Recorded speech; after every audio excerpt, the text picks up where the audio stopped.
Өте нәзік, қантсыз, ауызда еритін сырники дайындаймыз. Ол үшін творогтың үстіне 2 жұмыртқаны жарамыз, 2 ас қасық балды қосамыз.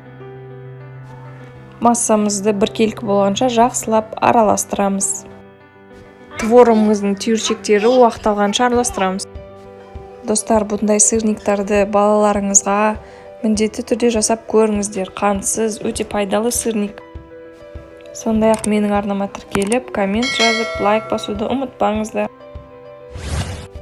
Массамыз жақсылап араласып, түйіршіктер сақталғаннан кейін, осының үстінен 3 қасықтай ұн қосамыз. Менде миндальный ұн. Және массамыз біріккенше жақсылап тағы араластырамыз. Одан кейін сырниктарымызды жасай бастаймыз. Ол үшін 1 ас қасықты толтырып, домалақтап аламыз да. Мен кукурузный крахмалға жасап жатырмын. Жай ұнға да аунатып жасасаңыздар болады. Шарикті аунатып, формаға келтіреміз.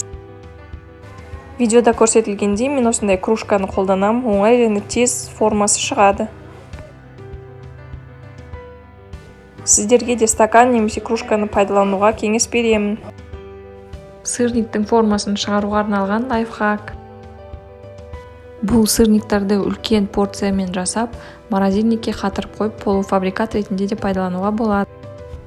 Таңғы асқа өте жақсы идея.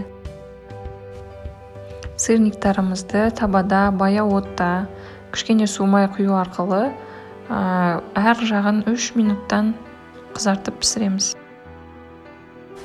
Сырниктарымызды сметанамен, вареньемен немесе әртүрлі жеміс-жидекпен ұсынсаңыз болады. Назарларыңызға көп рахмет. Сіздермен болған Жанар.